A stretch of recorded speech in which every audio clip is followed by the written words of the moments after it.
I am still young. I'm not a child, but I have many things to learn before I can teach great lessons. But one thing that I know is that while we get so caught up in the details, we forget that there's two basic emotions in which we act out of all the time. And those two emotions are love and fear. Why I wanted to speak on this subject is because I find myself not struggling more now in the last 2 years, 5 years, to be able to talk with each other about very important or very emotional subjects. But now more than ever, I find that it is hard to speak on the subjects without being paralyzed by fear, uncertainty, confusion, and doubt. It becomes a spiritual practice to isolate ourselves to what we can control and to block the rest out, which I totally understand. I understand that there must be a groundingness into our actions that brings us into the here and now wherever we are. And if there isn't fear or warfare or injustice, there's no sense in channeling that energy into your heart. But when we hear of the injustices of others, and when we hear of the war and the chaos and the conflict in which others are going through, it is important to stop for a moment to process it in our heart. And the difference is that we cannot hold on to it.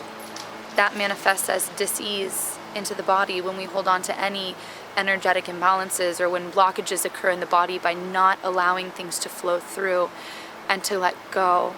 So my personal message at this time is to remain open to love and to remain aware of fear and to be critical and alert when one transfers into the other. And often it can happen without knowing it because our ego gets involved and we start to tell ourselves a story of what's occurring in our lives or what's occurring in the world, and we personify our troubles. We give them names and shapes and forms, whether they're personal or whether they're national or global. And the reality is we can't be there. We don't know what is really happening, and the mainstream news is inaccurate and is totally bought out and funded.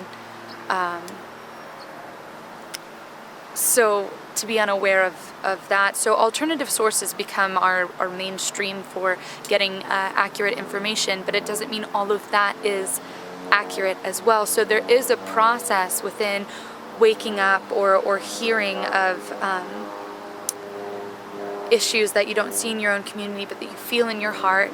And there is a responsibility we all have at this time to acquire the information and along the way to learn as well how to sharpen our intuition, because that is the best tool set when it comes to filtering through information, is that within your heart somehow you know, is the writing coming from love or fear?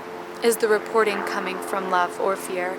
And that can have a huge influence in your ability to discern between what is information that can really contribute to you and to your knowledge and to your sense of knowing that, you know, you can feel at peace with what is going on, and that's a process in and of itself.